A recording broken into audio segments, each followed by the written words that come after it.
Olá, começando Acontece Agora desta quarta-feira com notícias do Brasil e do mundo.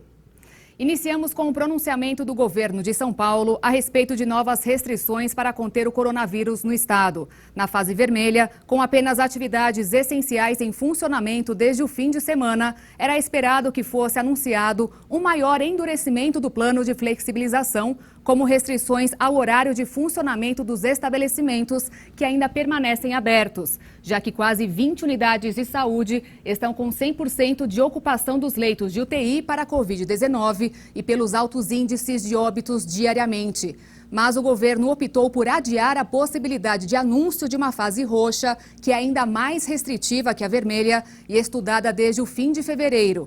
Além de manter as regras da fase vermelha para o estado, foi anunciada uma próxima etapa de vacinação contra a Covid para idosos de 72 e 74 anos a partir do dia 22. Lembrando que segunda-feira que vem começa para os idosos de 75 e 76 anos. Hoje o IBGE divulgou dados sobre a taxa média de desemprego em 2020. 20 estados brasileiros registraram recorde, um reflexo dos impactos causados pela pandemia. Os resultados regionais acompanharam a média nacional. Conforme divulgado pelo IBGE na última semana de fevereiro, a taxa média anual de desemprego do país em 2020 foi de 13,5%, a maior de toda a série histórica da Pesquisa Nacional por Amostra de Domicílios. As maiores taxas foram registradas em estados do Nordeste e as menores no Sul. Somente em 7 estados, a taxa de desemprego média do ano não bateu recorde. São eles: Pará, Amapá, Tocantins, Piauí, Pernambuco, Espírito Santo e Santa Catarina. Entre os 20 estados que registraram recorde, 12 tiveram taxa superior à média nacional. Os estados nos quais a taxa foi menor que a média do país são Rondônia, Ceará, Minas Gerais, Paraná, Rio Grande do Sul, Mato Grosso do Sul, Mato Grosso e Goiás.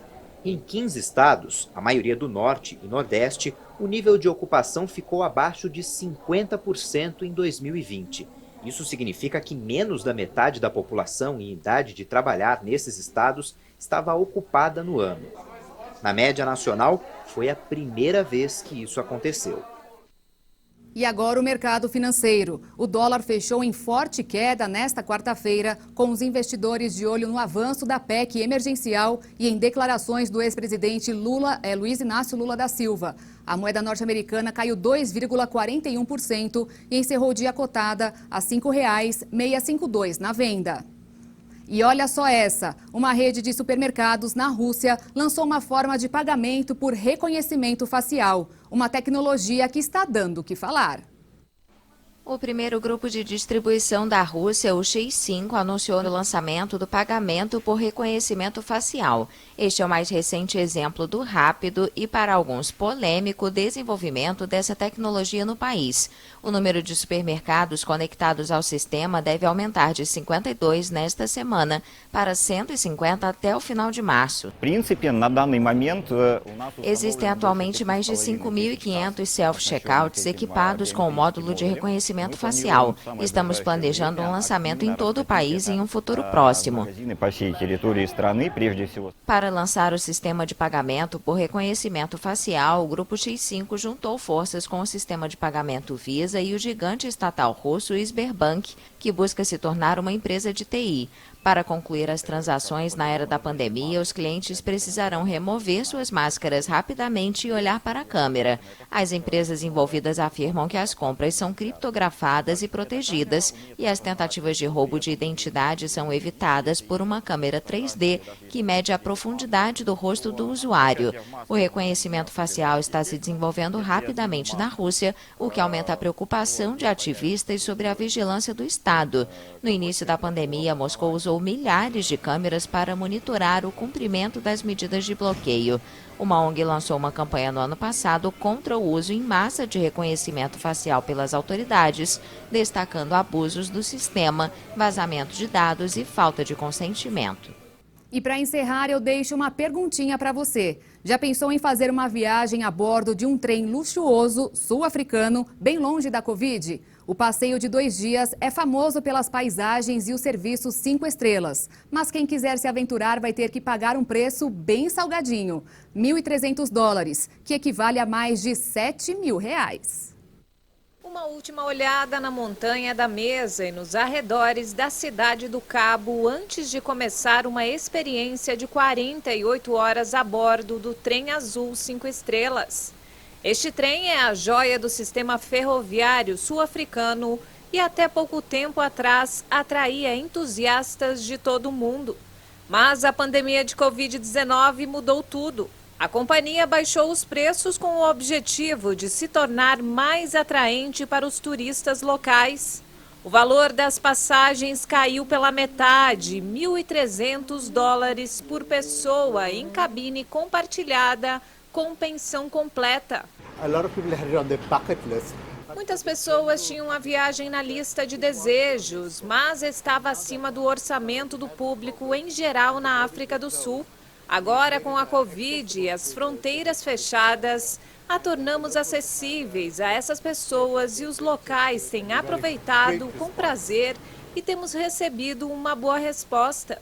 Ao longo de 2 dias e 2 noites, os passageiros experimentam elegância, luxo e tranquilidade. Para muitos, esta é a primeira viagem a bordo do Trem Azul. Este não é o caso de Abram e Singrid, que preferem os trilhos aos ares e já fizeram a viagem mais de 10 vezes ao longo de 40 anos. Temos negócio na Cidade do Cabo e gostamos de viajar para lá ou Pretória, onde moramos. Quando você chega à Cidade do Cabo, está relaxado, porque é isso que o trem faz por nós. Você relaxa, aproveita a boa comida, bom vinho e boa companhia.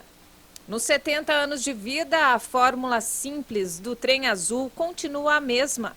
Os bilhetes são caros, mas com tudo incluído.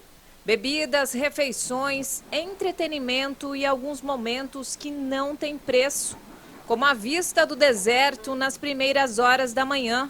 Após 1.600 quilômetros de luxo, deixar o trem e voltar à realidade não é fácil.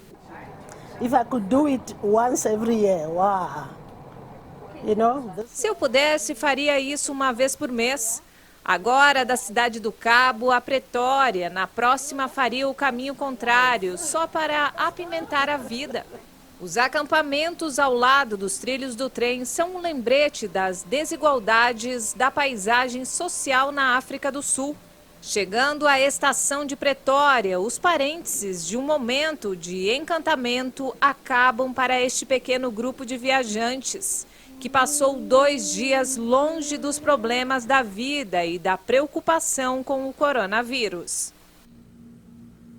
Eu fico por aqui, você pode acompanhar outras informações durante a nossa programação. Se quiser rever alguma reportagem, é só acessar o canal Hit Notícias lá no YouTube. Uma ótima noite para você, se cuida e até amanhã.